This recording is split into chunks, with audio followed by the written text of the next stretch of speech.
Ulakin gaya bagay na bago. Yeah! Nanday. Goyang.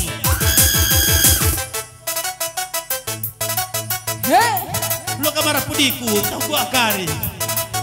Lo tertanggung jawab tinggal karya.